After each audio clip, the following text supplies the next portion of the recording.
everybody, this is Lauralee from personalcooklauralee, and I'm here to finally share with you my stuffed turkey meatballs. I've shared it on my Facebook page and also in my Instagram, and I know you've all been waiting patiently, so thank you for that. Just wanted to tell you a little bit about how I came about these. I was thinking about Thanksgiving and the holidays and how to turn things up and change things a little bit. And so my husband was coming down for Thanksgiving, and I thought, well, how can I make an appetizer that will kind of fit all of the season and the fall taste and Thanksgiving taste all into one bite? And this is what I came up with. So I hope you guys enjoy, and I hope you guys are able to experiment and try these yourselves. Thanks so much. Okay guys, so I started by preheating my oven to 400 degrees. I'm going to be roasting the butternut squash and the garlic. And so I just basically cut this into half. We won't be using much of this, but it is going to be delicious. So we're just going to go ahead and cut around this, get all of this stuff out.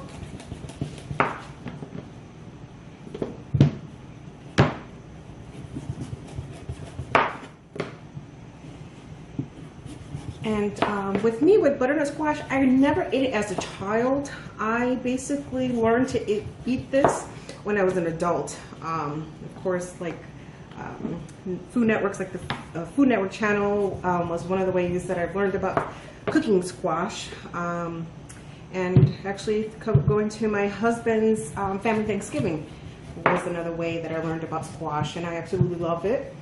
And it's good for you. Got garlic cut in half.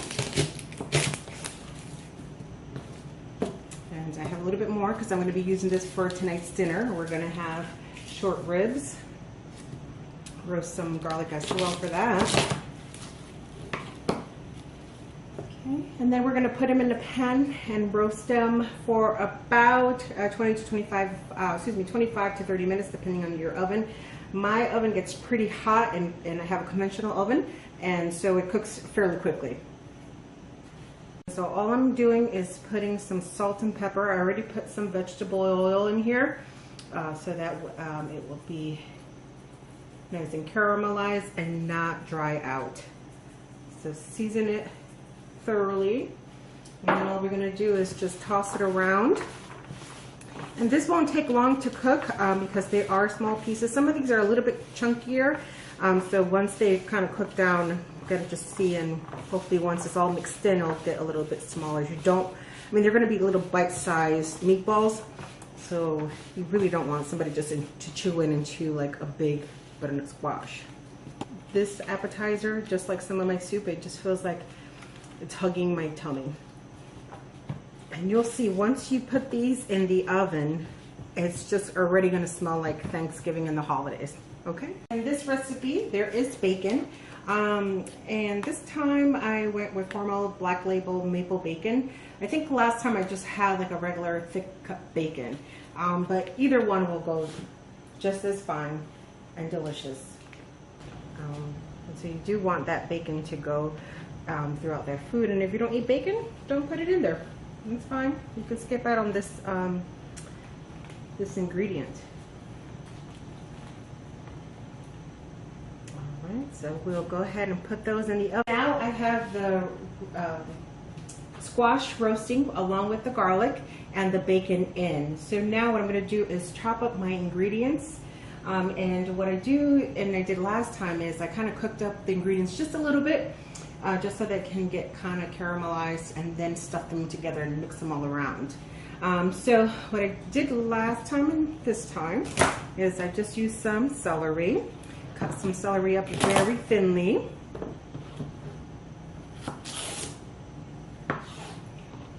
And so my daughters do not really like celery, but they were starting to learn how to like it. When I cut them up in small pieces, they eat them every time and don't even complain about it. So I think it's like a visual thing for them. But they do go through their stages. They used to eat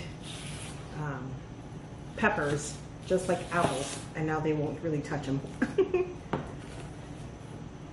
The great thing about cooking is that, you know, you can be free and do whatever you want with it. Break rules. and you are the master of your own recipes.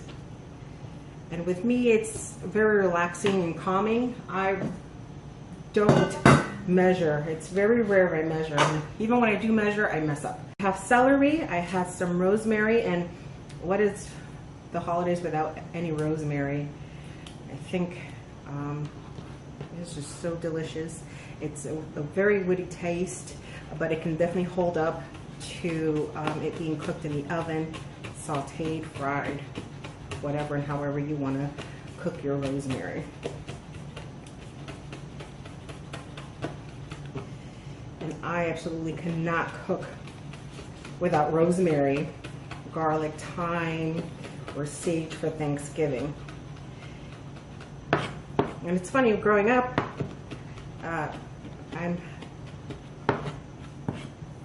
Thanksgiving was not Thanksgiving without the pork. I'm half Puerto Rican, so Thanksgiving wasn't anything without your pernil. And I switch it up sometimes. I haven't done that in a while, but sometimes I do both. Sometimes I just do turkey and ham. It always depends on who's coming over for Thanksgiving. That's what my menu reflects. All right, I got my sage in there. I mean my rosemary, and I'm going to cut up my sage. And last time I used a big bunch like this, and that's what I'm going to do again. If you don't like it, again, you can keep it out. If you just like a little bit or don't know if you're going to like it, just put a little bit in there and then kind of work your way in and see what you like best. You can change this and alter this to your taste buds.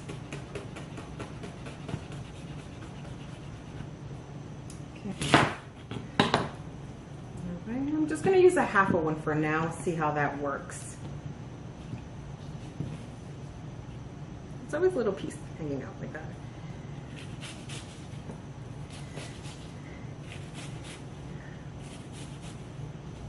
Okay, we're going to make little squares. We're going to dice them up and then just chop them.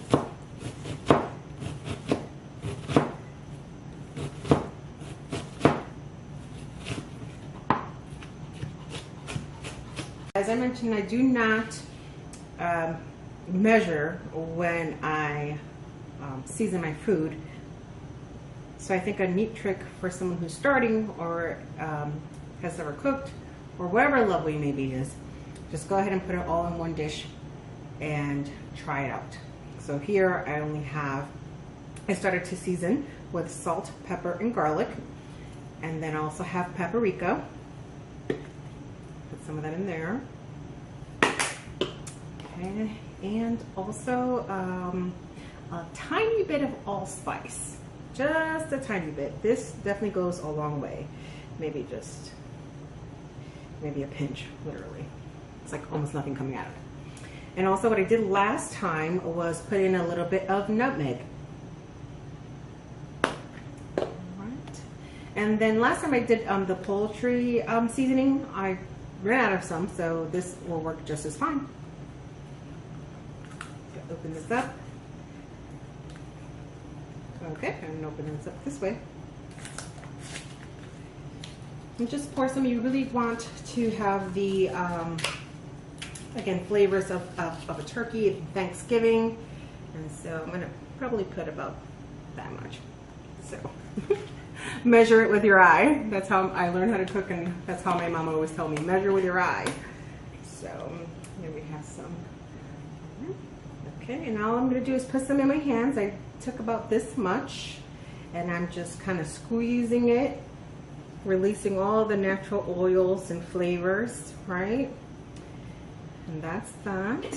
And then some dill. Same difference. Look at that. And I kind of just put it in my hands and crush it. Mix it around. Around you go, and then when you have your meat, just season as you feel. And I'll show you how I do mine. Okay, so just about that much. I'm not saying that we're going to use all of it, but this is a kind of a season that you can go ahead and use for these turkey meatballs, or even for your Thanksgiving turkey. I'm going to go ahead and saute all of the herbs and vegetables. I'm just going to put a little bit of vegetable oil. Mix that around. All right. Heat this thing up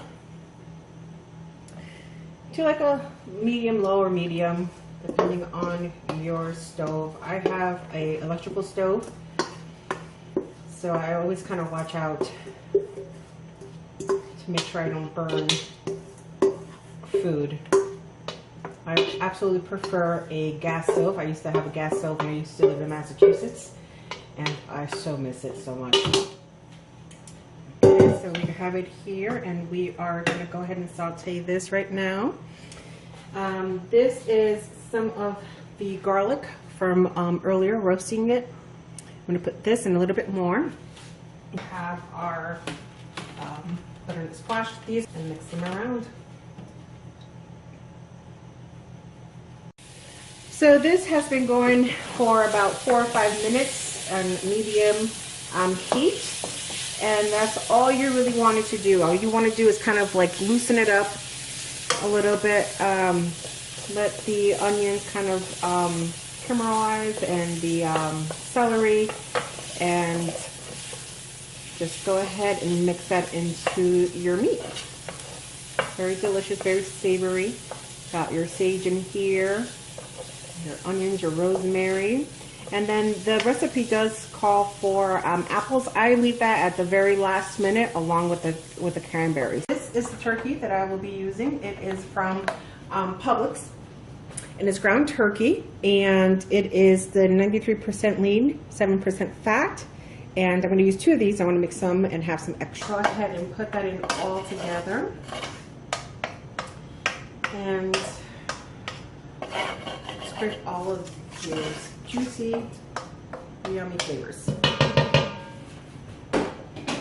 Okay, and so what I'm going to do is go ahead and mix that in, and like I said, do what you feel. I like to make sure that it's nice and everything. So that left, I'm just going to put it all in there.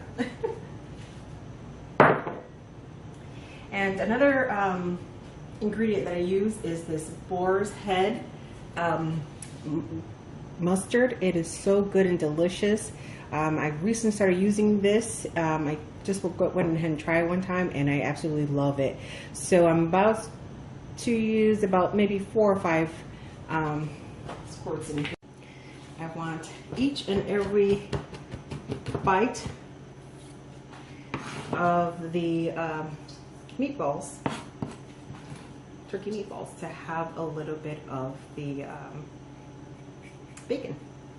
And then again, this has been pre-washed, but this is the thyme that I'm going to go ahead and put in. I don't know if you can see that. There we go. About this much of it, and all I'm going to go ahead and do is just kind of grab it and pull, and all of these little tiny leaves kind of come down, out, and they have a lemony flavor. Smell really terrific. It goes well with chicken, with steaks, pretty much with anything. Thyme butter. All of our ingredients together. We have our roasted garlic, our roasted butternut squash, our apples, our onions, our mustard and cranberries, thyme, sage, and rosemary. And so what is Thanksgiving dinner without any stuffing? So all I did was I wanted to go ahead and get the stuffing. There was none when I went, so all I did was went ahead and bought this seasoned croutons from Publix. Any of them will do just fine. And all I did was put some in my hands again and kind of crushed it up. I did not use any eggs for this recipe. I don't really think it's needed. It's nice and moist and seasoned, and just kind of crunch them up in there. It's a little messy, fun.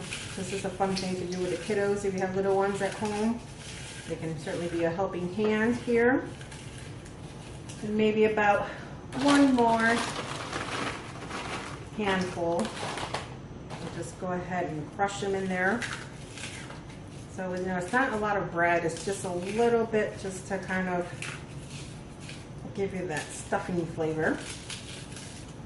Crush them. You can crush them in a bag and a rolling pin if you want, but my hands are clean and this is more fun. All you're going to do is just kind of blend that in, make sure it gets incorporated, and make sure that it gets in all through the meat. You don't want to overdo it. You certainly want to make sure that it's nice and seasoned throughout the meat so that when people are biting into it, they get a little bit of everything in there. All right, so here are my meatballs, my turkey stuffed meatballs. The first rack, there's 40 in here, and then this was just a little shy of 40, just having 37. So I'm going to put these in the oven at 400 degrees from anything from 10 to 15 minutes. Just always look out for your oven. I have a conventional oven like I mentioned before, so it cooks a little quicker. And then we'll go ahead and taste. Okay, so here are my stuffed turkey meatballs after being in the oven for 15 minutes at 400 degrees. And so you can see all of the juices and all of the caramelizations at the bottom of the pan. That's there. That's why I love to use aluminum foil. Easier to clean up. But there you go. There you have it. Okay, so these are my stuffed turkey meatballs, plated. It was about almost one of the sheet pans, and I have some leftovers here. So all I did is I had some leftover rosemary and thyme, so I just chopped that up. But before I actually put that on, last time what I did was use this glaze. It is this, let's see here, specialty selected glazed strawberry with balsamic vinegar. So delicious. You can just put this on and that's it, or you can combine them, and that's what I did last time. And then the other sauce I put on was this one here, Mary's Creamy Chipotle Ranch. You can certainly do your own from scratch, but for time's sake, I'm going to go ahead and put this on. And this is again what I did last time. I made these twice, and again these were a big hit. So all you want to do is go ahead and open this little bottle and just spread this all around. Okay, and then take some of the Chipotle Ranch.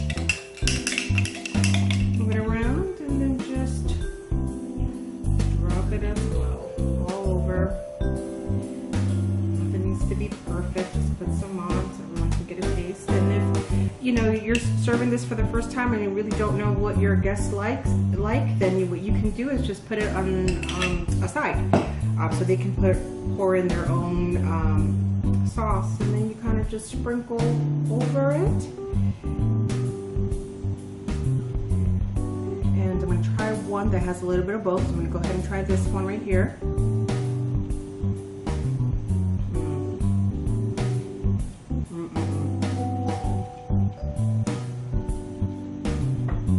You will not be disappointed. This has everything. It has your sweet, your salty. You're just getting your Thanksgiving bite in here. You get the saltiness from the bacon. And we put a little bit of salt. If you'd like, you can put a little bit more, but I think it's just perfect. But again, everybody's taste buds are different. The rosemary, the thyme, the sage, it all is a memory of my Thanksgiving. I think it's delicious. Again, the roasted garlic, the butternut squash. I think if you make this for your party, this will certainly be a hit. So let me know what you think. Go ahead and comment below. If you try this, please, I would love to see pictures.